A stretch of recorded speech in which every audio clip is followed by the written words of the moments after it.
correspondent puts it. Gill Hollis was diagnosed in her early 20s with LAMS, that's a progressive lung disease, and 8 years ago this coming Saturday she had a transplant. Gill, welcome to the programme. Thank you. Tell us about your condition prior to the transplant.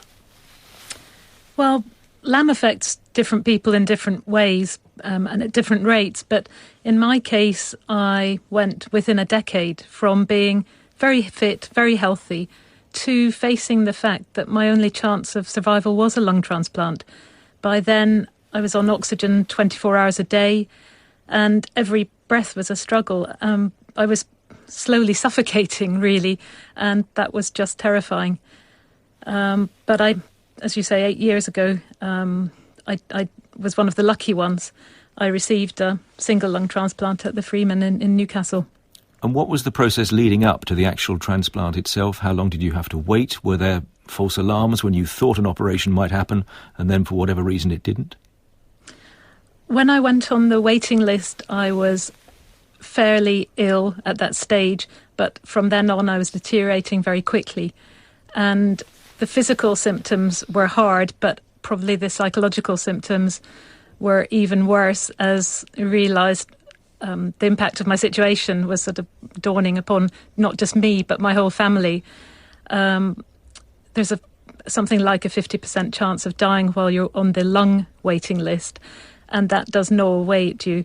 I had one false alarm. It's very common to have false alarms. I support people on the waiting list, and some of them, people that I know, have had up to sort of 10, 11 false alarms, and that means you get taken down to hospital, go through exactly the procedure that you would as if you were about to have the transplant. Certainly in my case, there were 3 of us sitting outside the X-ray room, and I suddenly realised that the other 2 were the other 2 potential candidates for transplant that night.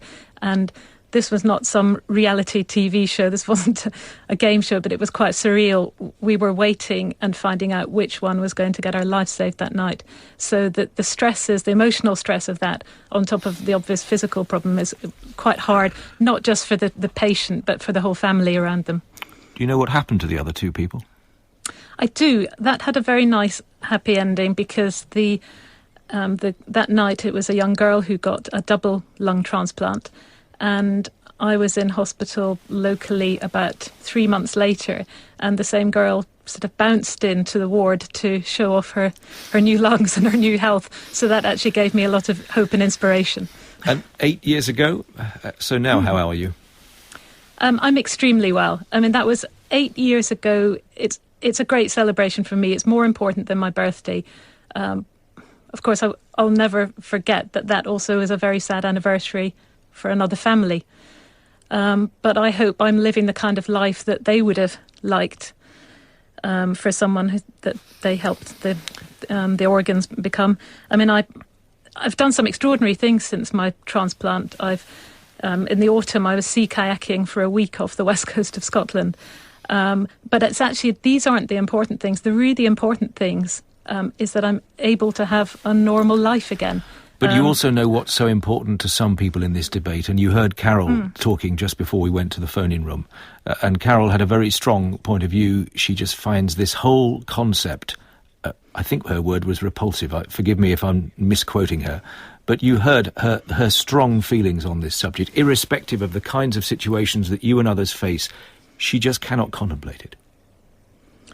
Yes, I mean, I think it is a hugely emotive subject, because you're talking about issues here that most people don't want to talk about. You don't want to be discussing death and what happens after death. And that's why I think debate is healthy, awareness is healthy. And if it was to say one thing to your listeners, go home tonight and talk to your families and find out what their wishes are. Jill, stay there. Sheila Turner's on the line in North Yorkshire.